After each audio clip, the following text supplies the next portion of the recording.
CNG বেনজিনের crore crore হাজার হাজার কোটি টাকার আজকে দুর্নীতি করেছে, তার কোনো খবর নেই। ওনার সেনাপ্রধান আজিজ সাহেবের দুর্নীতি ধরা পড়েছে, সেখানে তাকে নিষেধাজ্ঞা দিয়েছে, সেইটার কথা নাই। তারেকের জন্য ওনার ঘুম হারাম। মূলত কথা হচ্ছে অবৈধভাবে আছে, মানুষ কাউ চায় না, 95% মানুষ ওনাকে ঘৃণা করে। তার প্রমাণ হচ্ছে উনি নিজেই সেই নৌকাকে বিসর্জন দিয়েছে, প্রত্যাখ্যান করেছে, কারণ নৌকা মানুষ এখন ঘৃণা করে, পছন্দ করে না। উনিও বুঝতে পারছে, সংসদীয় নির্বাচনে সেটা দিয়েছে।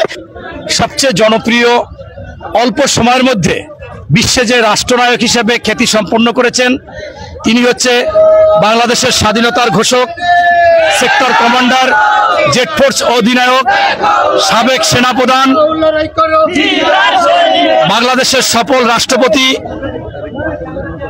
আপনি যিনি রণাঙ্গনে থেকে নিজে যুদ্ধ করেছেন, এক সেকেন্ডের জন্য বাংলাদেশ ছেড়ে কোথাও যাননি, এই বাংলাদেশের থেকে রণাঙ্গনে যুদ্ধ করে স্বাধীনতার ঘোষণা দিয়ে আপনার স্বাধীনতা অর্জন করার পরে পরবর্তীতে তিনি ব্রাকে ফিরে গেছেন, যে মানুষ অদ্বিতীয় একজন ব্যক্তিত্ব।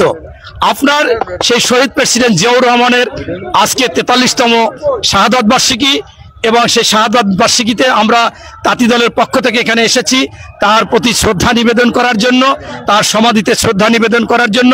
তাই আজকে আপনাকে এই জিয়াউর রহমান সম্পর্কে 2-4টা কথা বলতে চাচ্ছি। সেটা হচ্ছে যে আজকে একজন অবৈধ ভোটচোর, ভোটারবিহীন সরকার বসে আছে, যার মধ্যে আমিত্ব, আমি আমার বলে সবসময় প্রচার করে, স্বাধীনতাটাও মনে করে যে তার বা তার বাবার একমাত্র পৈতৃক সম্পত্তি। অথচ আমার যে নেতা ছিলেন শহীদ প্রেসিডেন্ট জিয়াউর রহমান, তিনি কখনো তার মধ্যে আমিত্ব ছিল না, আমার ছিল না। সবসময় কথায় কথায় বলতো আমাদের দেশ, আমাদের রাষ্ট্র, আমাদের এই প্রত্যেকটা প্রতিষ্ঠান, এটাই বলতো আমাদের উন্নয়ন হলে সকলের উন্নয়ন হবে, এরকম একজন ব্যক্তি ছিল।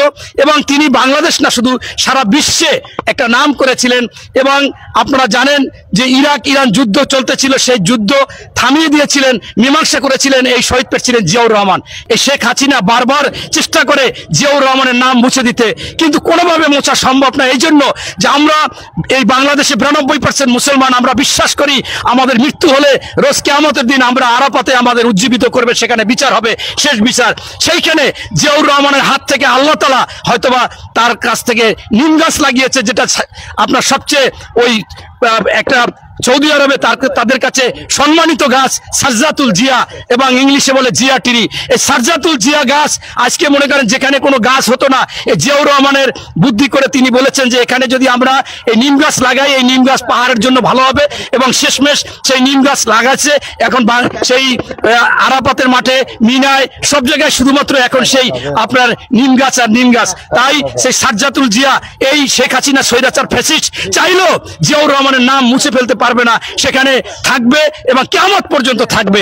এরপরে আপনি জানেন যে আজকে ফ্যাসিস্ট সরকার যার উপর ভিত্তি করে চোর ডাকাতি করতেছে, অর্থ পাচার করতেছে, সেই বিষয়গুলো গার্মেন্টস ফ্যাক্টরি আমার নেতা শহীদ প্রেসিডেন্ট জিয়াউর রহমান করেছিলেন, জনশক্তি রপ্তানি আমার নেতা শহীদ প্রেসিডেন্ট জিয়াউর রহমান করেছিলেন, এবং যত খামার, পশু সম্পদ খামার, মৎস্য খামার, এরপর কৃষি খামার করেছিলেন। এবং আমাদের দেশে যাতে কেউ হস্তক্ষেপ না করতে পারে, ভারত সেই জন্য সার্ক গঠন করেছিলেন। এরকম একজন নেতা ছিলেন, যে নেতা আপনার এই বাংলাদেশের প্রতি দেশপ্রেম ছিল। বাংলাদেশে কখনো এই শহীদ প্রেসিডেন্ট জিয়াউর রহমানের মতো কোনো দেশপ্রেমিক আর হবে না, এবং তার অদ্বিতীয়, এবং তারই প্রতিচ্ছবি আজকে তারেক রহমান। এই ফ্যাসিস্ট সরকার অনেক সমস্যার পরেও আজকে ব্যঙ্গ করে বলতেছে তারেক রহমানকে দেশে ফেরত আনতে হবে। কোন সময় বললো?